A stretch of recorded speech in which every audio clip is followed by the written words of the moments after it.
അസ്സലാമു അലൈക്കും വറഹ്മത്തുള്ളാഹി വബറകാതുഹു. തറാവീഹ് നിസ്കാരം മറ്റ് മാസങ്ങളിൽ നിന്ന് തികച്ചും വ്യത്യസ്തമായ ഒരു ആരാധനയാണ് റമദാൻ മാസത്തിലുള്ള തറാവീഹ് നിസ്കാരം. അതും ഒരു വിശ്വാസിക്ക് ഏറെ പ്രതിഫലം വാഗ്ദാനം ചെയ്യപ്പെട്ടു. തറാവീഹ് നിസ്കാരം ഒരു വിശ്വാസിയെ സംബന്ധിച്ചിടത്തോളം അവന് വേണ്ടത് എങ്ങനെയൊക്കെ ചിന്തിച്ചാലും പാപമോചനമാണ് അവൻ ആഗ്രഹിക്കുന്നത്. ഈ തറാവീഹ് നിസ്കാരത്തിലൂടെ ആ പാപമോചനം അവന് കരസ്ഥമാക്കാൻ കഴിയുമെന്ന് ഹബീബുൽ വറ മുഹമ്മദ് റസൂലുള്ളാഹി സല്ലല്ലാഹു അലൈഹി വസല്ലം. മൻ കാമ റമളാന ഈമാനൻ വഹ്തിസാബൻ ഉഫിറ ലഹു മാ തഖദ്ദമ മിൻ ദംബിഹി.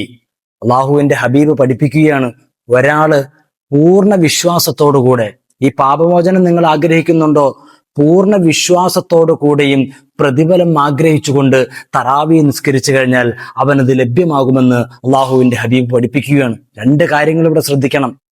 പൂർണ്ണമായ ഈമാൻ ഉണ്ടാവണം, വിശ്വാസം ഉണ്ടാവണം. രണ്ട്, തറാവി നിസ്കരിക്കുമ്പോൾ എനിക്കിതിന്റെ പ്രതിഫലം ലഭ്യമാകും എന്ന ഉറച്ച വിശ്വാസം, ഉറച്ച പ്രതീക്ഷ ഉണ്ട് എങ്കിൽ അവന് ആ തറാവീഹിലൂടെ പാപമോചനം ലഭ്യമാകുമെന്നാണ് ഇവിടെ പഠിപ്പിക്കുന്നത്.